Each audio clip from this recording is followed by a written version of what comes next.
In a world where the trees are alive, one man will put a stop to all the madness. Nah, that was a terrible movie. Let's try that again. In a world where a young apprentice challenges his greatest fears. Nah, we need some more punch to it. Maybe some neon would do the trick.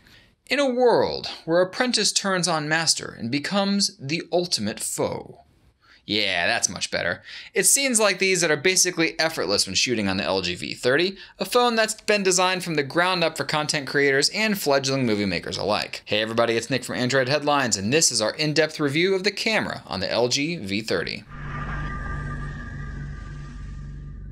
LG's V series has always been angled towards content creators, but the third time is definitely a charm for LG. Packing in more creative and manual features than ever before, the V30 has instantly become the camera to own if you're into making YouTube videos, home movies, or anything else creative for that matter. Let's get the bad out of the way first. The front-facing camera really isn't very good at all. This tiny 5-megapixel 1/5 inch Hynix HI553 sensor has to fit in the near-zero bezel design and suffers from its size. During the day, the HDR functionality is decent, but there's a lot of haloing and other artifacts that happen alongside of that. It certainly does help dynamic range and makes some decent stuff for a front-facing camera. Outside of that though, every other type of lighting condition does not bode well, and most shots turn out looking super low resolution and kinda crappy. It's passable at the very least, but it definitely is not good. Around the back we've got the usual LG dual camera module that's been a staple of LG phones for a few years now, particularly the V series. The main camera sports a Sony Exmor IMX351 16-megapixel sensor with tiny 1.0 micron pixels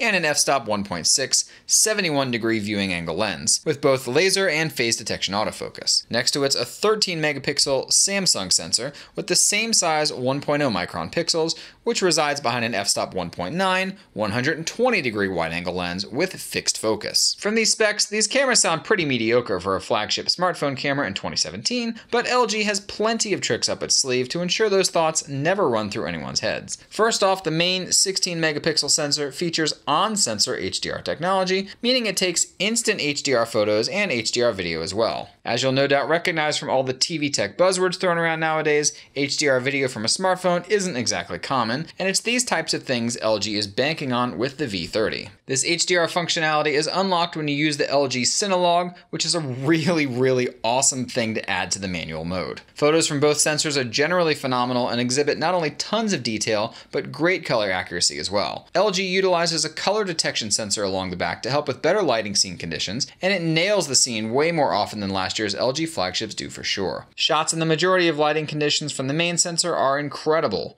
Tons of detail litters each and every shot, and the new faster focusing methodology works wonders in not only grabbing the right subject, but helping get the shot quicker than previous LG phones. There's still an annoying delay when pressing the shutter button sometimes though, as the camera software doesn't seem to trust that the autofocus is working properly when just carrying it around. During focus tests, the camera didn't miss a beat and was just as fast as Samsung or HTC's fastest phones, which tells us it's just the software needing a tweak to trust that regular autofocus more. There's a really nice haptic feedback when pressing the shutter button, which feels super satisfying, but it's really hard to describe why. That wide-angle lens is invaluable as ever, and remains my personal favorite type of secondary camera on any smartphone. Sure, zoom lenses are nice for ultra-niche scenarios or portrait mode shots, but how often are you really taking a portrait mode shot anyway? Personally, I'd much rather have the ability to take in the whole scene in my photos and videos, and the quality of this sensor rivals that of the main one because of the way the lens works. For me, it has quickly become a necessity in everyday situations, and I've started to hate moving to phones that don't have it. On the default auto mode, HDR isn't enabled for every shot, but judging on our testing, it really should be. The software isn't aggressive enough for my liking when it comes to figuring out when a shot needs HDR, and I never found a case where HDR did not improve the picture. Even in lower light, HDR helps bring out some of the shadow detail that's otherwise missing, and without HDR enabled in daytime shots, the dynamic range of this sensor is fairly lacking.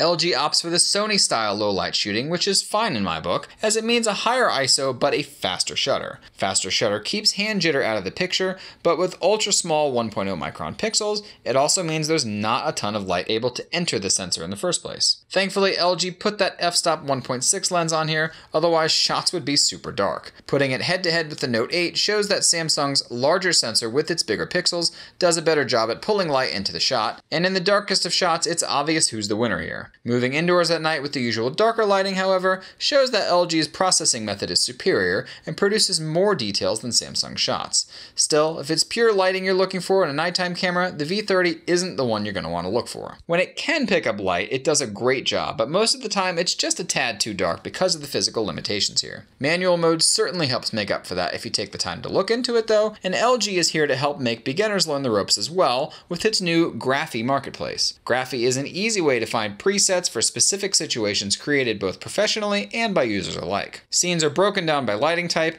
action, color, and more, and it's a single click from Graphy to import the scene into the camera app for use. From the manual photo mode, you can scroll through all the installed presets and easily add more with the Graphy app.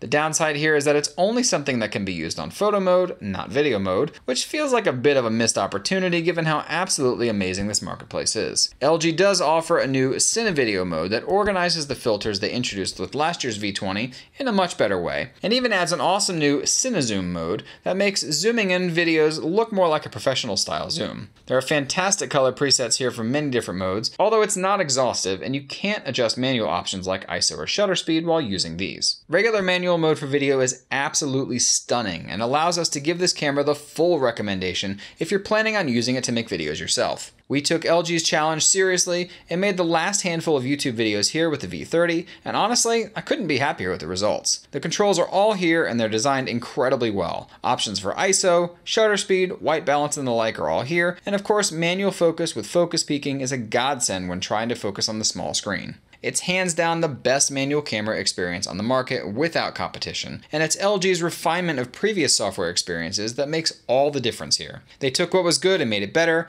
threw out the bad, and redesigned the questionable, making this one an absolutely amazing camera experience all around. Looking for one of the best smartphone cameras ever? You've certainly found it, and while there are still improvements that can be made, the end results are nothing short of amazing. We hope you enjoyed that review and will subscribe to us for regularly updated content. Chat with us in your favorite social media network, and don't forget to check out AndroidHeadlines.com for 24/7 tech news coverage. Thanks for watching, and until next time.